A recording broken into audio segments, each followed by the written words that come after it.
For Zulam reporting. Now to the radical new plans to reduce our rising population. Supporters say desperate measures are needed to keep our cities sustainable. The critics fear the options sound like something you'd find in a police state. So tonight, Brian Seymour looks at both sides of the argument.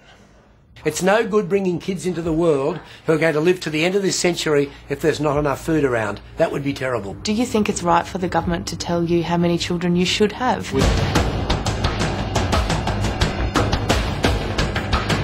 The real area of population problem relates to net overseas migration. It's a radical three-point plan: scrap the baby bonus, slash immigration by 3/4, and convince families to have no more than 2 children. I'm totally opposed to China's one-child policy or any control, but I don't think Aussie families who normally have about 2 kids on average, some people have 6, some people have none, but it's an average of 2. That's ideal. Businessman, adventurer turned population campaigner Dick Smith is convinced we need to cut back on babies or face horrific consequences.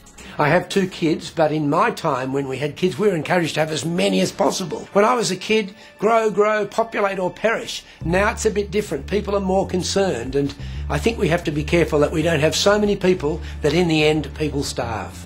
In his documentary The Population Puzzle, Smith argued we're raising a generation of caged kids in high-rise buildings, and it's eating away our humanity. Well, what I'm saying there is, are we like locusts, which grow to literally billions, which we have billions of humans, and then die off?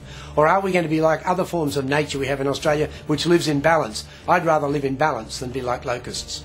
Federal Labor MP Kelvin Thomson was among the first to raise the population debate in Australia after noticing disturbing changes in his hometown, Melbourne. The fact that we've had population rising so rapidly during the course of the last few years has been pushing up the cost of living. So the cost of food, the cost of housing, the cost of electricity.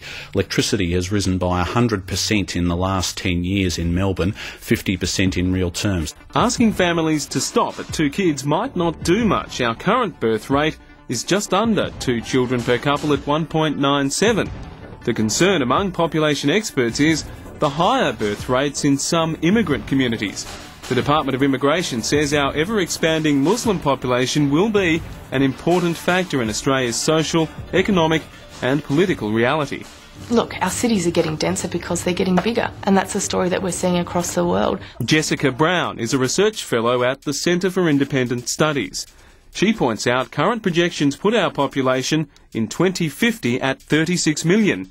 Even with the 2 children, less immigration model favoured by Dick Smith, it would still rise to 29 million. The population is growing. Now, it may grow more or it may grow less, but it is growing no matter what.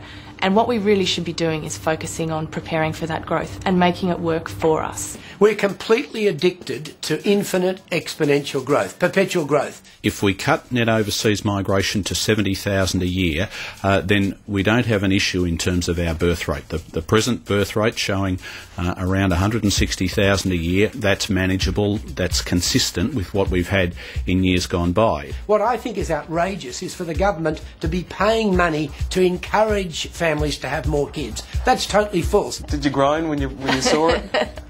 Oh, no, I didn't groan. I think, look, as I said before, our fertility rate's 1.97. I don't think there's a whole lot of families that are having a lot more kids than that. One commentator told me Smith is living in the past, wanting all of us to live in 1950s Australia. For his part, Dick Smith says he's more worried we'll run out of food, water, even a reason to live. I've benefited from growth, and people of my generation has, and if I do nothing, it's not going to affect me at all. We can still have growth for the rest of my life, but I'm concerned about my children and grandchildren. We can't have it forever. We should start planning for it now. I'm willing to make some sacrifices now so our children can have a better life. The debate rolls on. Brian Seymour with that report.